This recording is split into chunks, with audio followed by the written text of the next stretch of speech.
Good morning, and thank you for joining us today. My name is David Talbot. I'm Managing Director and Head of Research at Red Cloud Securities, and I'm delighted to host a Red Cloud webinar on uranium today. So we're going to hear from Forsys Metals Director of IR, Richard Parkhouse.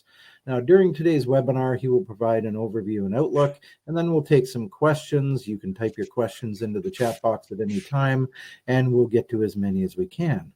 But before we kick things off, first we need to discuss the fine print.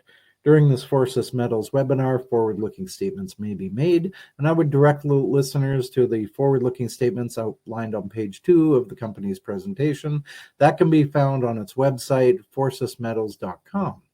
For Red Cloud Securities, I'd highlight this webinar is for information purposes only. It should not be considered a solicitation or recommendation to buy or sell securities. We note this call does not consider the particular situation or needs of individual investors, and participants should rely on their own investigation and seek their own professional advice before investing. Please see our most recent research located on the Red Cloud website for specific disclosures on Forsys Metals. So with that, Richard, why don't you kick it off? Thanks very much indeed, David, for the introduction. Much appreciated. And hi, everybody. Great to be with you today. The objective, quite clearly, of this webinar is to give you a profile of Forsys Metals and its flagship uranium project in Namibia and how we're advancing this. But first, I think I'm just duplicating this because David's already pointed it out, the forward-looking statements, which I'm sure you all know too well already. So let's get on. Since 2001, when uranium prices started to move positively, and after the long period of care and maintenance that most explorers and developers were pushed into post-Fukushima, Forsys has established a renewed focus for growth, with the objective of poising the company to establish and become one of the largest uranium mine sites in the world. We're building on our strengths in developing our flagship assets in Namibia and fostering our existing relationships with both government and infrastructure agencies, all of whom, I might say, are pro-Forsys. We're well capitalized and we have no debt, having sold our Namibian gold reserves last year and also with a financing we did with Red Cloud back in 2021. This bolstered our balance sheets and positioned us well to exploit any potential acquisition opportunities where there may be synergy. We have a strong board and a strong management team who have significant mining and capital markets experience and have been together for many years. We more recently recruited a highly experienced team of geologists and mining consultants in Namibia, who are re-reviewing all aspects of our flagship uranium project and definitive feasibility study, which was undertaken in 2015. And this is core how we can transition from developer to potentially becoming one of the largest producers. So this is a very high-level overview of our renewed focus for growth. And just to map out this presentation for you, I'll be going into much more detail about the company, the flagship assets, our teams, and most importantly, the development plan which is underway. But to begin with, perhaps it would be worthwhile to backtrack a little and fill you in with the history and timeline of the company. We're actually now nearing the end of the development process, though to put it into time perspective, Forsys were first listed on the TSX in 2007, and between 2007 and 10, acquired 2 deposits called Valencia and Namibia, which were no more than 7 kilometers away from each other in the Orongo region of Namibia. These deposit sites comprise the Norasa Project, which is our flagship. In 2008, Forsys had approved a 25-year permit for mining for Valencia, which is the larger deposit, and also an exploration license for Namibia. A certain amount of exploration was undertaken between 2008 and 2011, though, like many other explorers, the disaster of Fukushima forced Forsys into the care and maintenance state, given the dramatic fall in contract prices that result. However, during this care and maintenance period, whilst maintaining the company at minimum cost, Forsys kept a certain momentum to ensure all permits were kept up to date and continued a test drilling schedule which provided the resource data for the DFS released in 2015. More recently, since the world reawoke to the importance of uranium, Forsys emerged from care and maintenance, re-established its strategy, strengthened its board, appointed a local project team, and in 2022 commenced a wide analytical program to review and update all aspects of the 2015 DFS, reconsidering all aspects of geology, hit optimization, new technologies and trade-offs, and their impact on CapEx and OpEx. And this is where we are now, in the middle of this study, with further drilling having commenced, and we're hopeful that this review will provide a complete update of the 2015 DFS by Q1 2024. Having put our history into a bit of perspective, let me now get into the meat of it and take a much closer look at the highlights of our flagship project. Firstly, Norasa is currently the largest permitted uranium project in the world, as measured by proven and probable reserves. It's located in Namibia, as I've said, which itself is one of the largest uranium producers in the world. If we actually look at this graphically, what we see here is a comparison to other permitted projects which have not yet gone into production, though I would say that it actually is subject to Athabasca and some sites which are still in care and maintenance.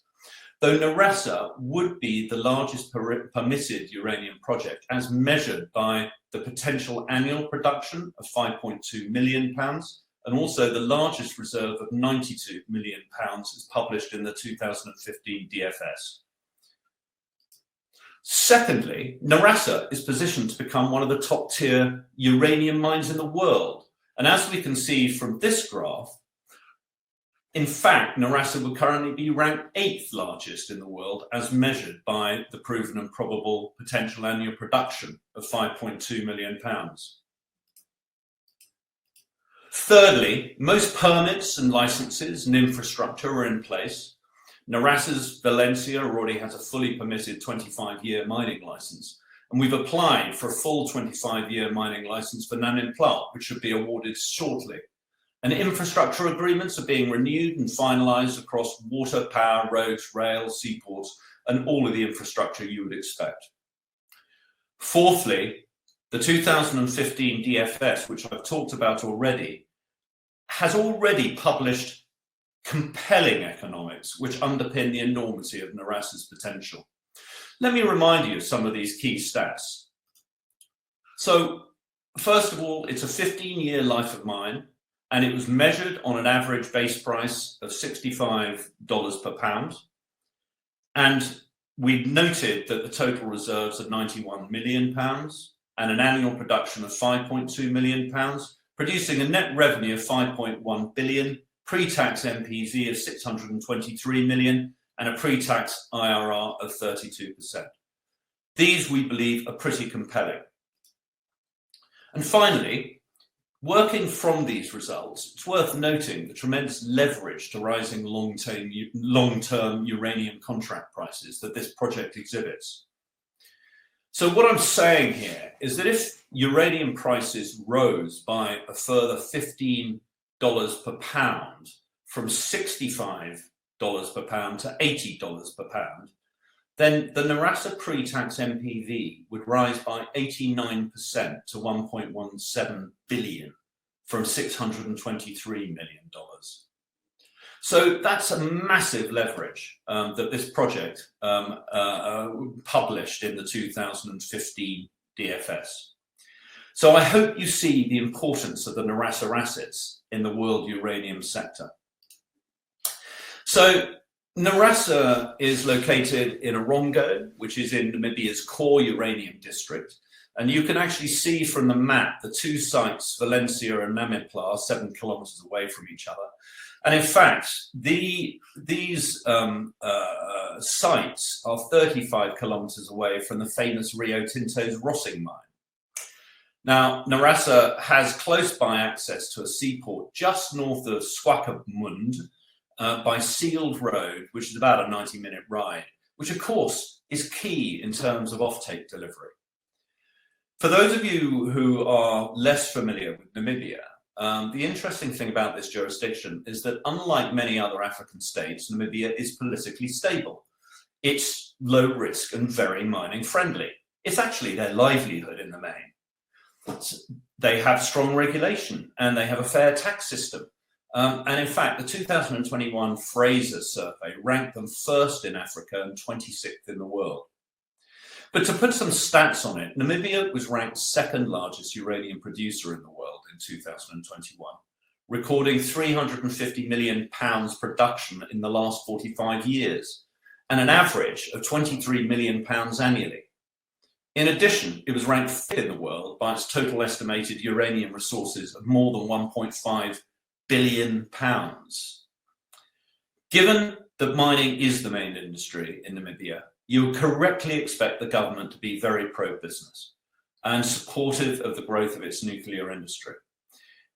And over the last 16 years, Forsys has developed strong relationships with these authorities, together with all of the infrastructure agencies. Sure, people change in posts, though Namibian authorities continue to be very pro-Forsys and see it potentially as one of the next large developments within their country. However, Forsys has continued to go to lengths to build on our strong relationships in Namibia. And this can be seen through the appointment of Jeremy Hangula to the board. This was back in 2021. Now, Jeremy Hangula has worked in the Namibian mining sector all his career, and major part of his roles had been as a local senior mining expert, but actually managing local regulatory relationships. So he's built strong ties with governments, the government and the mining ministries, and so has significant experience in managing these local relationships.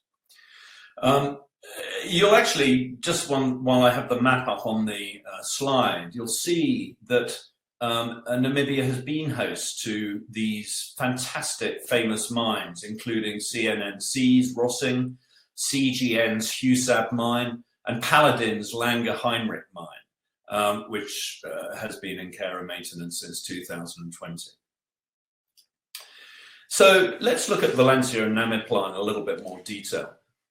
Both these deposit sites are within favourable topography with mainly hard aleskite rock and a low strip ratio of 3.2. With this, the 2015 DFS envisaged ore processing comprising crushing, SAG milling, sulfuric acid leaching, filtration and solvent extractions. And the sites were modelled on an open pit design, where Valencia has an area of 1.3 million meters squared and a depth of 420 meters, and Namibia has an area of 1.1 million meters squared and depth of 264 meters. The reserve estimates, which you see in the center of the slide, have been classified, as I said before, as proven and probable, where Valencia reserves are 68.4 million pounds and Namibia 22.3 million pounds, totaling the 90.7 million pounds we saw in the DFS over the life of mine. Now, the ore grade is around 200 ppm, which understandably, whilst on the lower side, the fact that the deposit still represents such a significant reserve and generates such a potential operating cash flow, I think sort of gets over the fact that the ore grade is lower than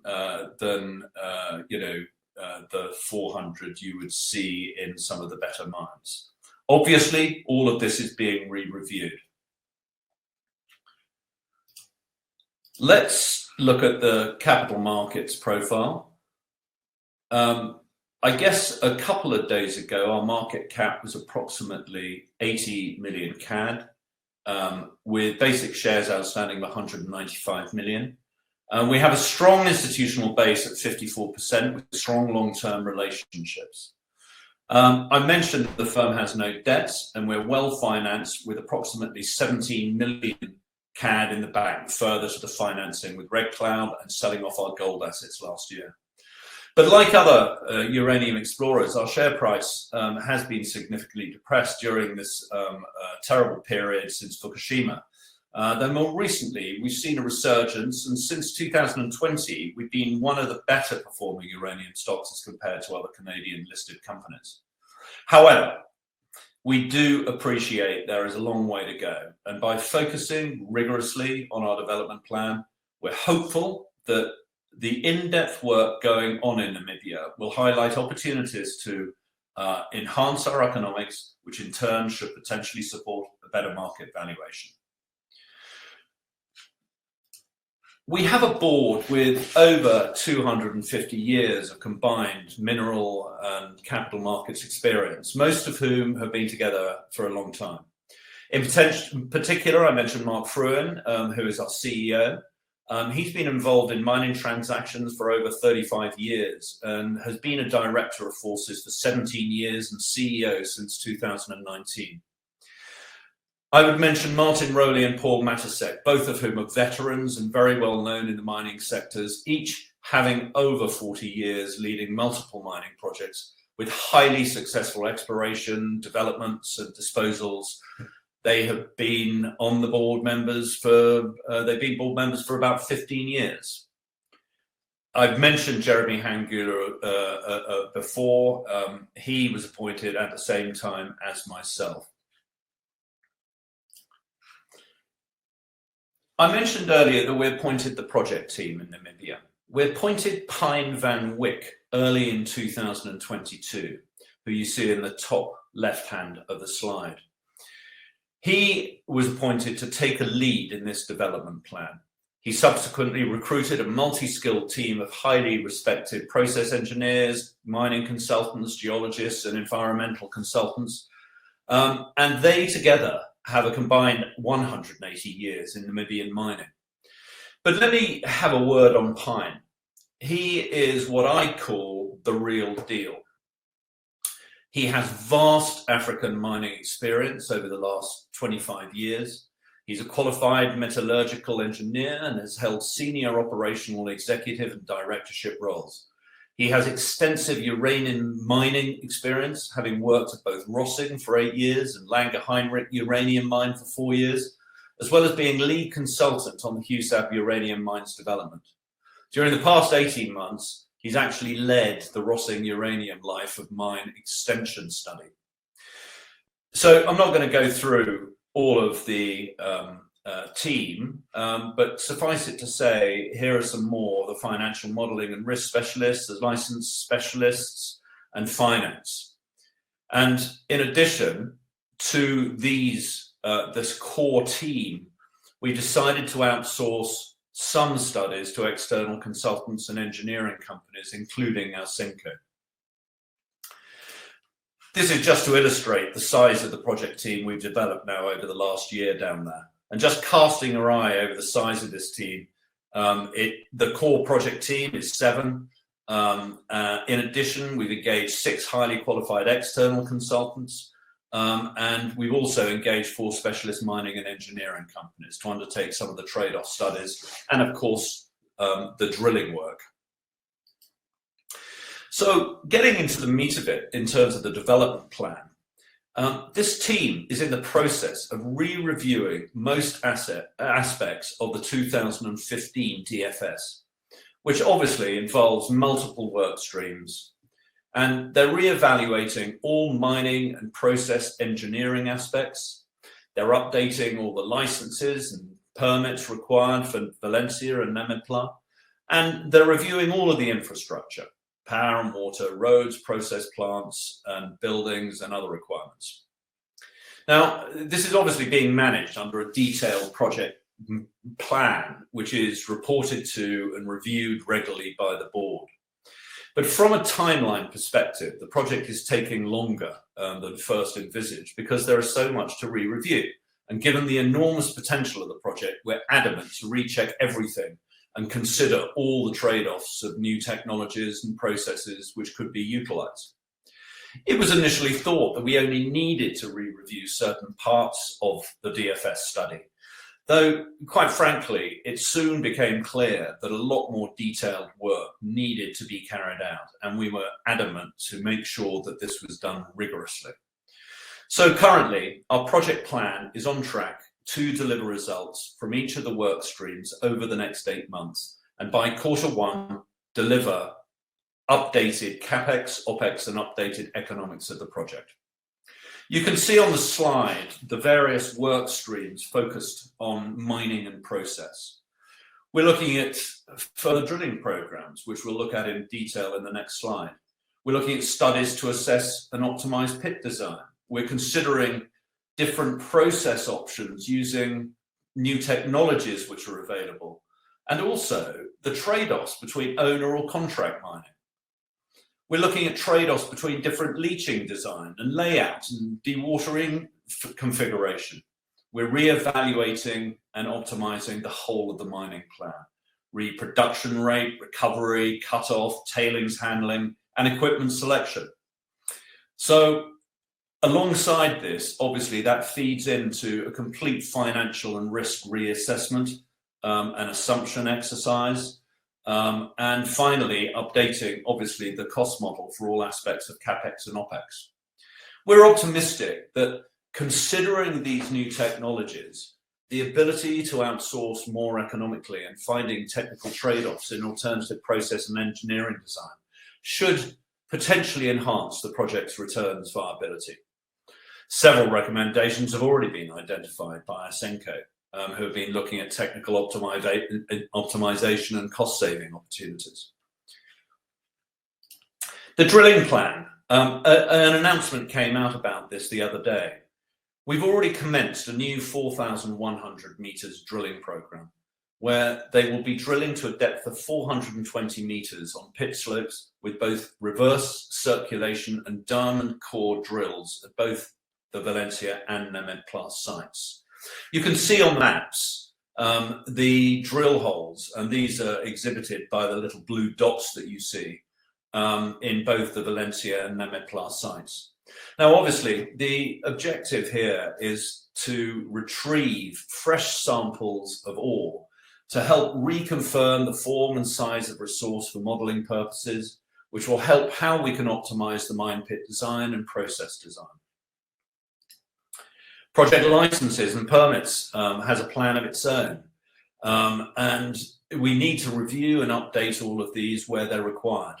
Now, we already have the Valencia mining license, which runs to 2033, and we're already in the process of converting or applying for the conversion of the Namibia EPL into a mining license, and we hope to hear about this very soon. We're updating environmental licenses and getting requisite environmental site certification. And we're also getting a new access agreement for Namibia. Furthermore, all land surface agreements are under review, including accessory works, radiation management, and desalination, and where permits are either on hand or maybe being sought. Finally, our infrastructure plan. We've engaged CRO, an external engineering solutions company, to provide a review and update our previous analysis and agreements which had existed previously for water and power requirements for the projects. Roads are very much in place, and plans are being put in place to build accommodation buildings for workers not far from the process plant. Likewise, initial plans are being put in place for the process plant. We're planning to build this between the two sites to create maximum economies. So the key message that I'm trying to give to you is that it's rocking and rolling in Namibia in this study, and is being undertaken by the best team around. So let me try and draw all of this together that I have talked about, and recap the key points of why Norasa flagship holds so much potential, and hence why there's a real rationale for investing in Forsys. So first, we saw that Norasa is the world's largest permitted undeveloped uranium project with proven and probable reserves of 92 million pounds. and potential annual production of 5.2 million pounds over a 15-year life of mine, as compared to other stage projects. 2, as and when we move into a production phase, Norasa will currently be positioned to become the 8th largest uranium project in the world, so a future top-tier uranium mine. 3, whilst we're currently re-reviewing the 2015 DFS, the results that actually had already been published then were very compelling. And let me remind you of the key ones. Net revenue, 5 billion, operating cash flow of 1.75 billion, pre-tax NPV of 623 million, and pre-tax IRR of 32%. Now, obviously, the development plan is re-reviewing all of this, and we'll provide and publish the updates, and we estimate by Q1 next year.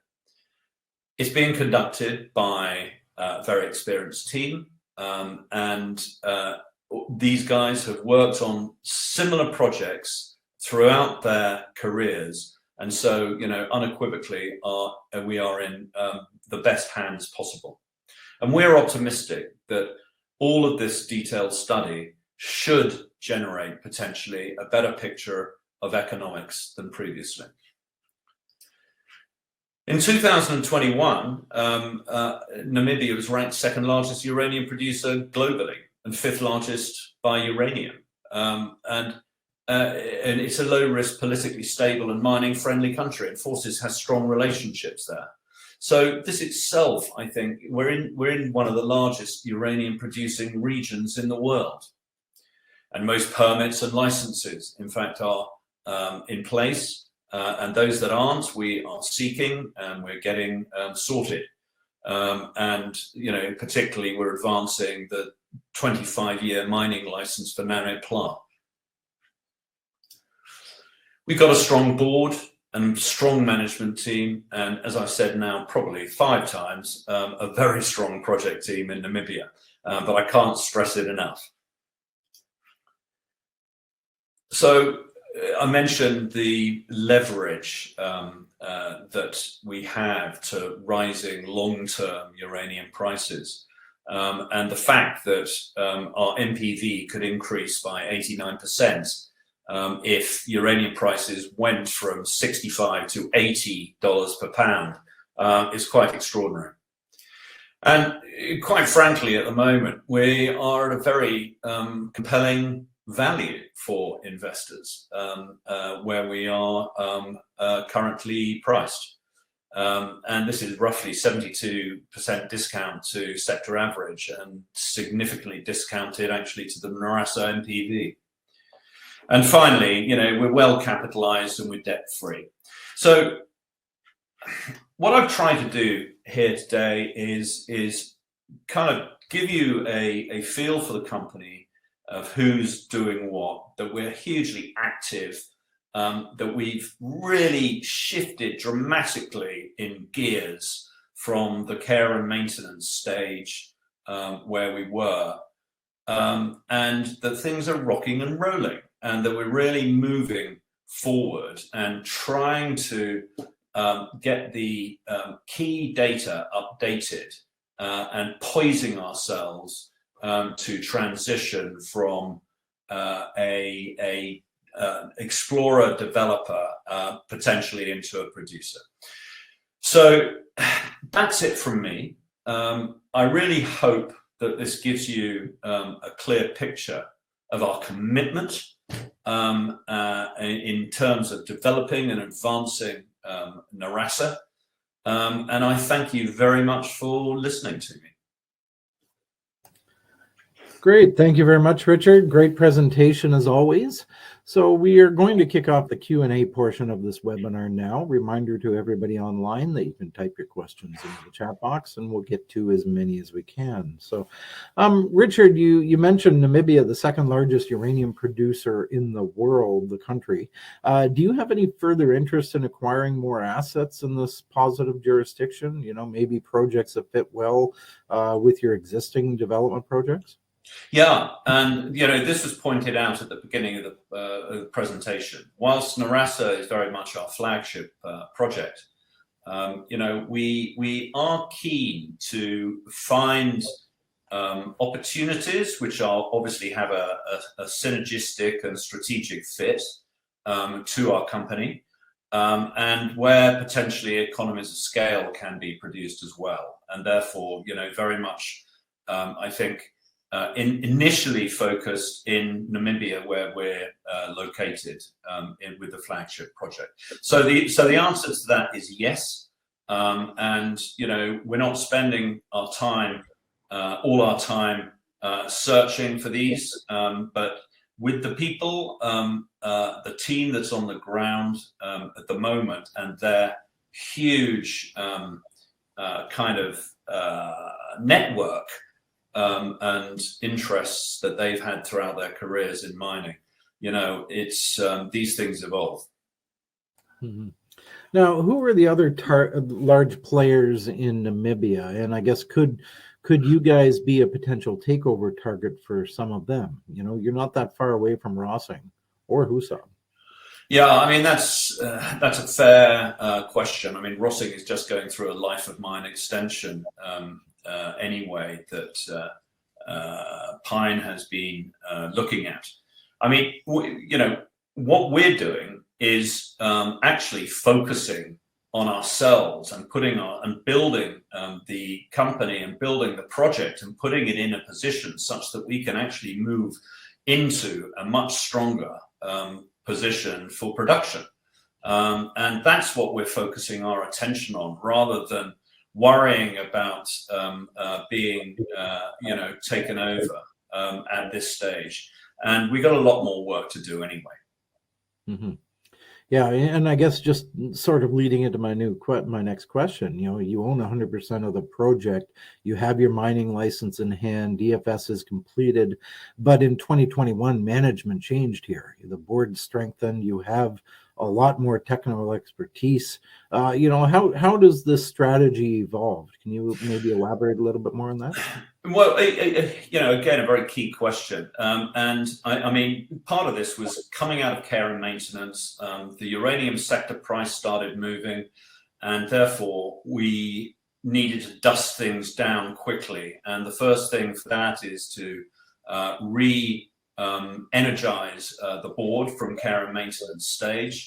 And actually, appointing Jeremy was one thing. I would say, to a less extent, appointing me was lovely to happen, but then I think key things are obviously that reasserting our strategy and what we're going to do, getting things moving in terms of a project plan, a development project plan, but also given the huge expertise that exists on the board with regard to financing as well. I mean,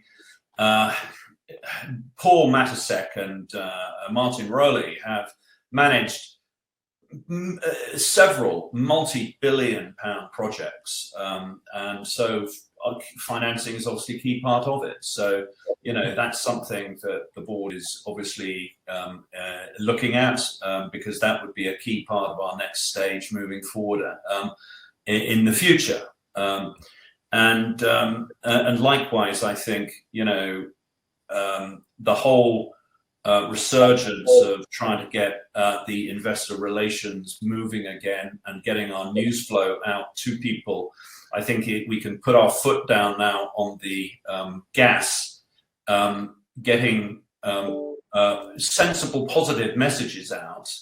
And we decided we weren't going to do that until we had really good things to say. Rather more than just mentioning that we had had a coffee at the coffee machine, which we thought was a waste of everybody's time. So what we're trying to do is now, over the next 6 to 8 months, really put regular, proper news flows out. Mm-hmm. Absolutely.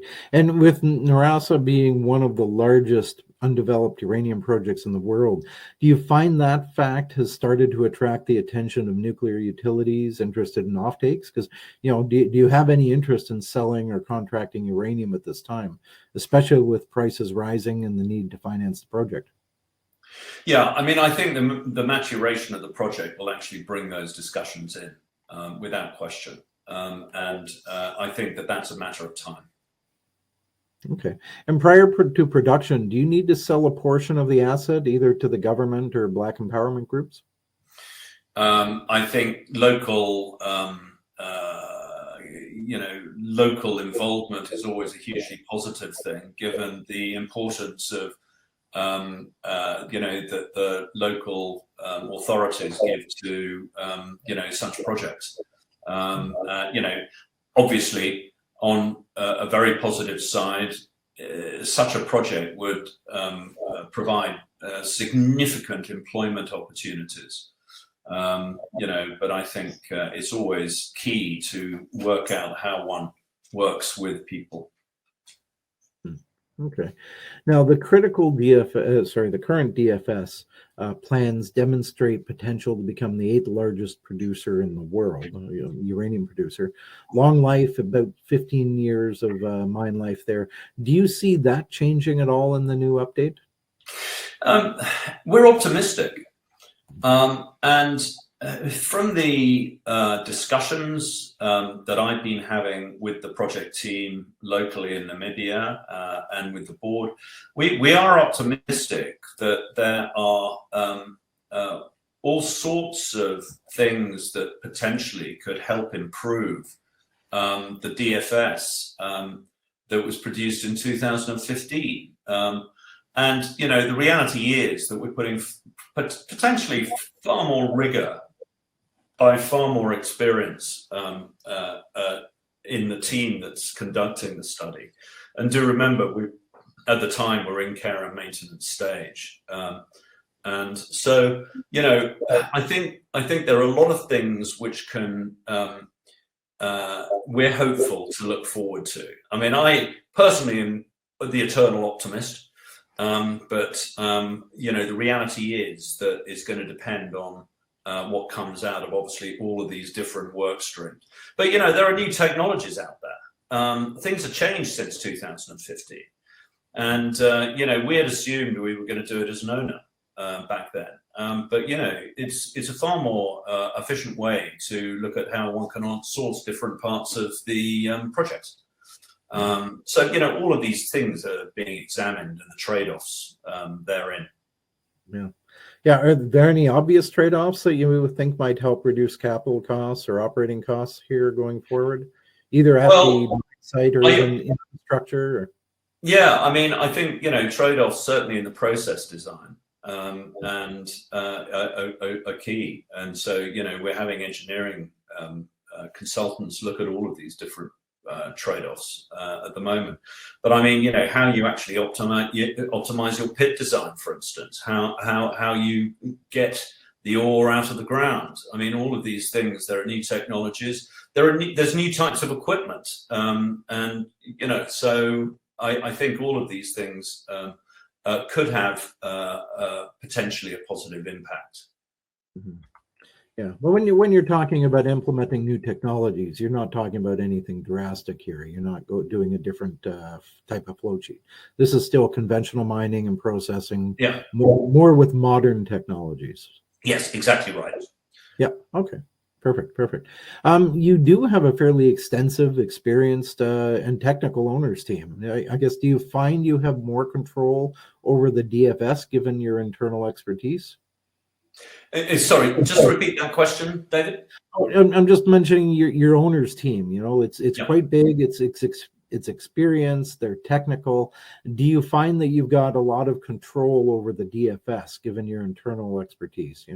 I think past companies or past management teams might have depended a little bit more on the contractors that are working. Yeah, no, I mean, we feel very confident that we have such an expert, multi-skilled team on our books now. But clearly, part of that is necessarily outsourcing as well to other engineering and consulting firms. But these are well-known firms. They're at the top of their game. They're people who our owners team who have actually worked with in the past. And, so they know their strengths, if weaknesses, warts and all, but they know how to manage the best out of them. And so, my view is that I think the strength of having our owners team actually with such skill under our roof is really great. Right. Okay. So I've been to Valencia but probably 3 or 4 times now. But you recently started a 4,100 meter drill program both there and at Namibia. Can you perhaps talk about the strategy behind that work? Is it at all about resource growth, or is this more about met work or geotechnical studies, so just more modern studies to bring well, I think one of the key aspects of this is we want to reconfirm form and size of resource, but most importantly, I think that given that it's mainly ascalite rock, but there are other types of rock down there. But what we want to do is make sure that we are going to be able to optimize the mine pit design and the process design.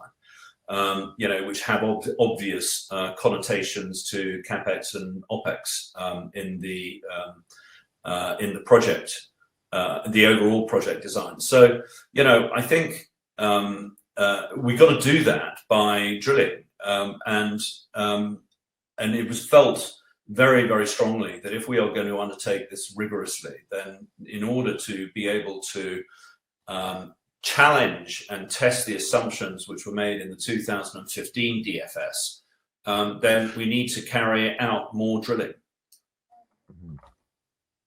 Okay. Yeah, these Alaskite deposits, definitely big, they're hard, they're low grade, they're large open pit rock moving exercises. So certainly anything you do can have big consequences. Yeah. So, okay. How much attention do you need to give to permitting at this stage? You have your license, but I imagine some permits need to be renewed or modernized, especially if you decide to change any operating procedures. Yeah, well, I mentioned that, and this is the key part of the project plan. The Valencia already has the mining license, the ML 149, which runs out to 2033, and we are now. And last year we actually put the application in to convert the Namibia EPL into a mining license for another 25-year mining license, and that's in process at the moment. It's being reviewed by the Ministry of Mining, to which we have good ties. So we are waiting at this point to hear back from them. We on top of that, those are the key things, but then there's a multitude of different environmental licenses and getting requisite environmental certification and things like that. Now, in the past we had some of these, but then some have lapsed. We're updating.